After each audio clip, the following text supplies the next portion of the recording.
penyuluhan hukum seperti ini sebenarnya bukan hanya PR lembaga bantuan hukum, pemerintah juga harus memfasilitasi apabila itu dianggap berpihak kepada masyarakat yang membutuhkan. Iya.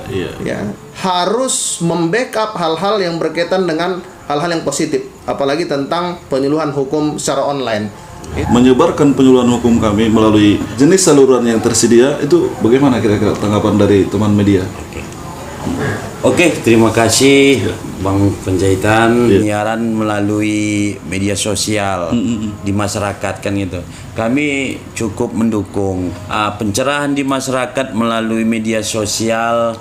Ya, sangat kita respon. Dalam penyiaran di media sosial kami sangat mendukung. Semoga LBH rakyat Indonesia semakin jaya. Amin. Assalamualaikum warahmatullahi wabarakatuh. Waalaikumsalam warahmatullahi wabarakatuh. Iya, masih bersama kami Yayasan Lembaga Bantuan Hukum Bela Rakyat Indonesia. Dalam hal ini melalui channel Bela Umat. Ya, dalam kesempatan ini kita bertemu ramah dengan Pak Rektor termuda pria se-Indonesia, yaitu Bapak Basarul Ulia Nasution SHMM, yang mana beliau merupakan Rektor di Universitas Al-Wasliyah Labuan Batu, dan beliau juga adalah merupakan Dewan Pembina Yayasan Lembaga Bantuan Hukum Bela Rakyat Indonesia. Bagaimana Bang Ulia, apa kabar? Sehat? Alhamdulillah sehat. Iya, dalam kesempatan ini kami panggil abang saja ya, biar lebih akrab ya. Ya, kita sangat bersyukur ya, karena beliau ini sebelum menjadi rektor, awal mulanya adalah seorang advokat, seorang praktisi hukum ya Bang ya? Iya, betul. Benar seperti itu ya Bang? Iya, benar. Ini bagaimana ceritanya dari seorang advokat kemudian menjadi dosen ya? Iya, betul. Dosen, selanjutnya saat ini sudah menjadi rektor. Iya, betul. Dan kami dengar informasi bahwasanya abang Anda adalah rektor termuda pria se-Indonesia ya Bang? Iya, betul, ketika itu. Ketika itu ya. Ketika tahun berapa itu Bang? 2017. 2017 ya. Iya. Ya, kembali ke pertanyaan kami tadi Bang.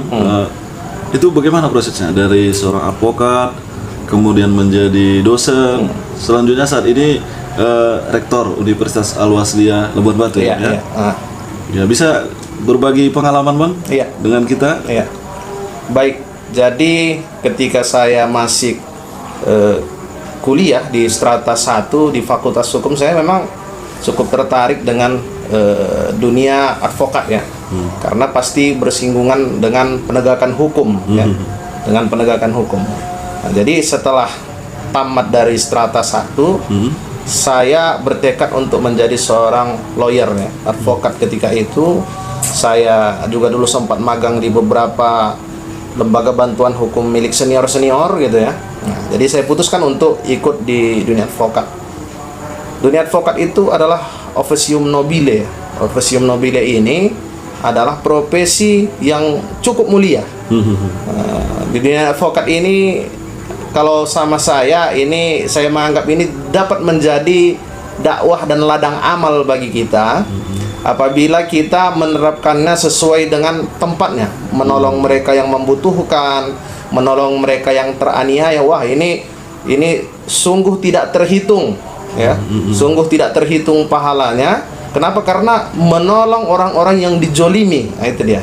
Nah, jadi sangat bisa jadi ladang dakwah kita, dapat menghantar kita masuk surga, tetapi dalam tanda kutip bisa juga menghantar kita masuk neraka. Kenapa? Apabila kita menjadi advokat itu menghalalkan segala cara, menghalalkan segala cara. Jadi bukan hanya profitnya yang dapat, tetapi dakwahnya juga dapat, ladang amalnya juga dapat apabila kita menolong masyarakat yang membutuhkan. Karena kita ketahui banyak masyarakat kita ini yang memang kurang begitu mengerti masalah hukum. Nah, seperti kita ketahui penegak hukum itu 4 ya. Ada hakim, ada jaksa, ada polisi, ada advokat. Nah, jadi kita sama-sama mitra kerja ya, tidak ada atasan, tidak ada bawahan. Yang intinya adalah menegakkan kebenaran dan keadilan. Ya, menegakkan kebenaran dan keadilan. Kalau ada yang salah, kita luruskan. Kalau ada yang bengkok, kita luruskan. Cukup lama saya menjadi advokat, bersidang di pengadilan, baik litigasi dan non litigasi ya. Sembari itu saya terus melanjutkan studi strata 2 ya. Dan kebetulan pada tahun 2017 ya, bulan Desember, ketika itu saya masih berumur 31 ya, 31. Dipercayakan oleh pengurus besar Al Jamiatul Wasliyah untuk menjadi rektor ya, di Universitas Al Wasliyah Labuhan Batu. Yang alhamdulillah kita lihat pada saat sekarang ini cukup banyak terobosan-terobosan yang sudah kita buat untuk dunia pendidikan. Nah, tetapi saya tetap advokat ya. Saya juga tetap merindukan hal-hal yang berkaitan dengan pembelaan ya. Saya sangat support dengan advokat. Bagaimana advokat itu dapat berjaya ya, khususnya di Labuhan Batu. Itu dia. Saya kira itu. Ya Bang, kami kembali bertanya ini ya. Iya. Sebelumnya kan Abang seorang advokat, Iya. dan yang kami dengar langsung dari lembaga penegak hukum, Iya. Abang itu merupakan sempat digelar sebagai pengacara prapit seperti itu. Artinya seorang fighter. Iya. Nah, ketika sekarang sudah menjadi rektor, tentu dengan segala kesibukannya tidak sempat lagi untuk beracara ya. Iya. Apa benar seperti itu, tidak dapat beracara atau gimana, Bang? Iya, jadi Untuk sementara waktu ya. iya. Jadi advokat ini kan tidak bisa terlepaskan dari diri kita gitu ya. Karena memang itu merupakan profesi kita. Jadi harapan saya besar advokat ini terus berkembang dan maju, banyak melahirkan inovasi-inovasi baru di tengah rekan-rekan advokat yang begitu banyak. Senior kita juga begitu banyak yang selalu memberikan nasihat kepada kita ya. Bahkan saya sangat mendorong supaya dibuatnya perda bantuan hukum ya, perda bantuan hukum oleh pemerintah setempat untuk dapat membantu masyarakat yang membutuhkan keadilan gitu ya, masyarakat yang kurang mampu yang membutuhkan keadilan. Itu dunia advokat tidak bisa terlepaskan dari diri kita kan gitu. Sekarang kita di akademisi ya karena diberikan amanah beberapa tahun, saya harus fokus untuk menunjukkan kerja terbaik kita gitu ya. Nah, karena kebetulan dipegang oleh yang muda ini kita harus menunjukkan bahwa kampus itu harus maju di tangan kita.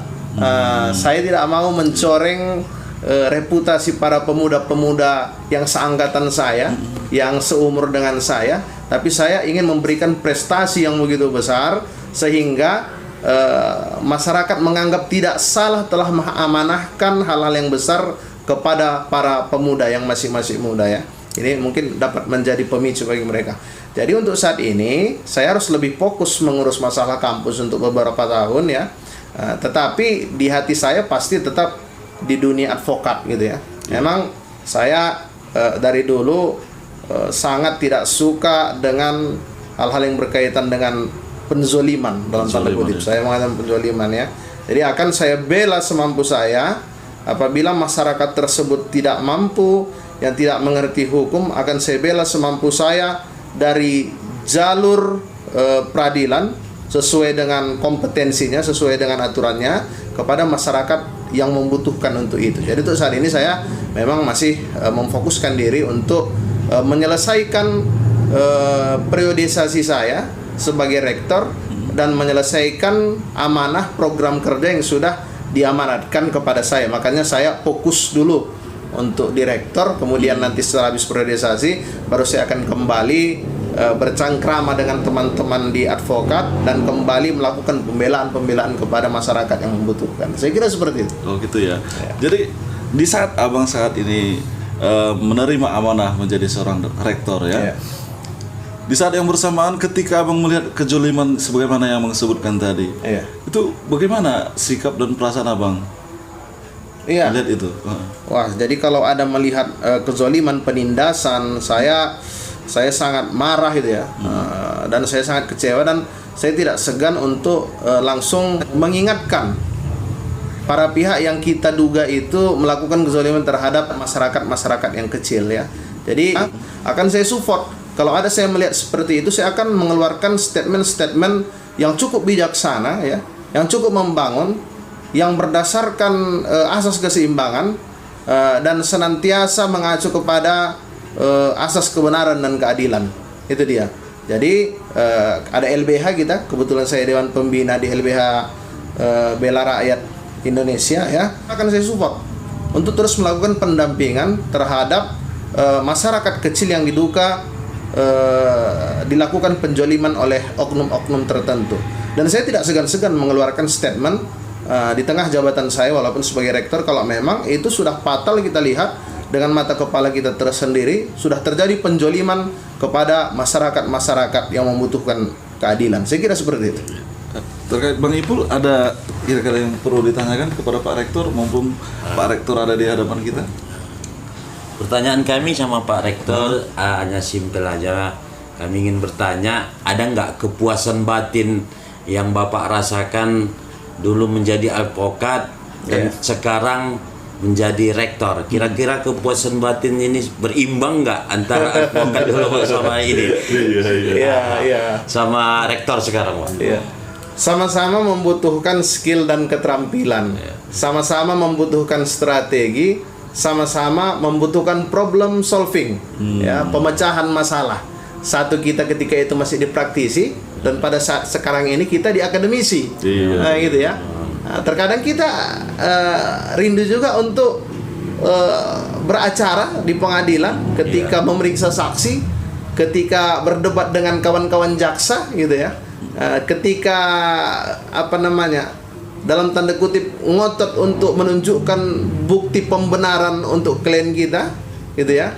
Itu juga kita sangat rindukan, gitu ya. Jadi masing-masing hal membutuhkan skill yang betul-betul mumpuni. Kalau dibilang suka, semua suka. Kalau dibilang memeras otak, semua juga memeras otak. Jadi saya kira seperti itu. Terima kasih ya.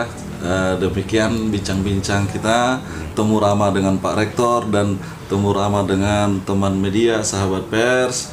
Ya, mungkin sementara sampai di sini dulu. Di lain waktu akan kita kembangkan lagi. Terima kasih. Assalamualaikum warahmatullahi wabarakatuh. Salam bela rakyat. Salam. Salam bela rakyat. Jangan